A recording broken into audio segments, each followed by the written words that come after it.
The Weight of Silence by Heather Gudenkauf. Chapter 23. Calli. Calli had traveled deeper into the forest, beyond any spot she had seen before. She was lost. The fawn had long since left to join its mother.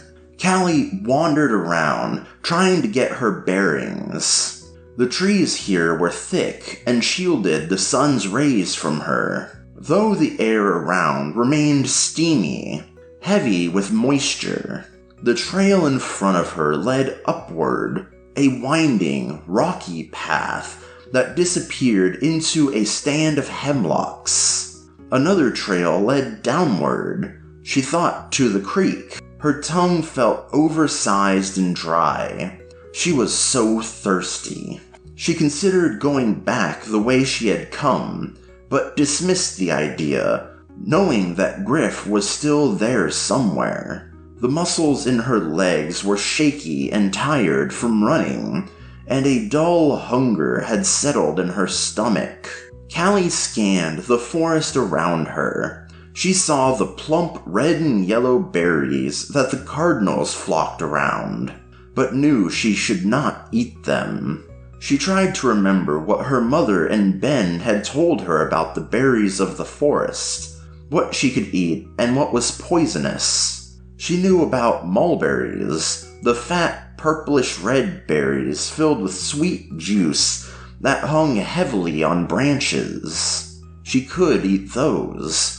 But she knew not to eat the reddish-brown berries of the toothache tree, because they would cause your mouth to go numb. She trudged upward, eyes inspecting every bush and vine. Her eyes settled upon a thorny, tangled thicket holding blackish berries hanging from a white stem.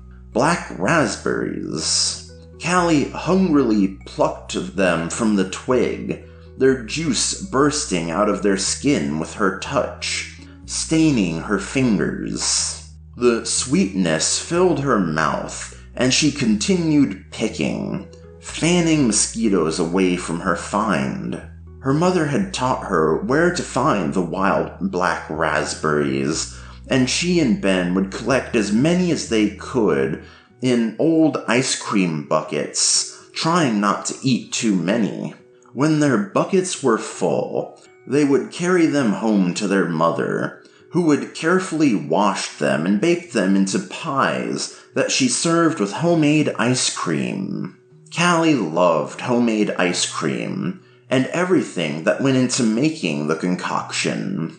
She would tromp down to the basement stairs, where they stored the old hand-crank ice cream maker. It awed her how just adding the eggs, vanilla, milk, and rock salt would create something so delicious. She didn't even mind the ache in her arm from turning the crank, and Ben would take over when she couldn't turn it anymore. The first thing she would do, she decided, when she got home, was to haul that old ice cream maker up the stairs so they can make a batch. She finished eating all the raspberries she could reach. She wiped her blackened fingers on her nightgown and rubbed the back of her hand across her mouth, the imprint of her lips left behind like lipstick. Her hunger sated for the moment.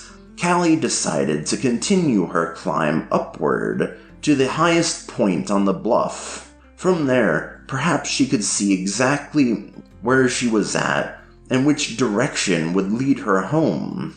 But it was so hot, and she was just so sleepy. Just to lie down for a few moments, just to rest. She found a shady cluster of evergreens well off the trail, clearing away the sharp branches that lay at its base, and, using her arms as a pillow, shut her eyes and slept.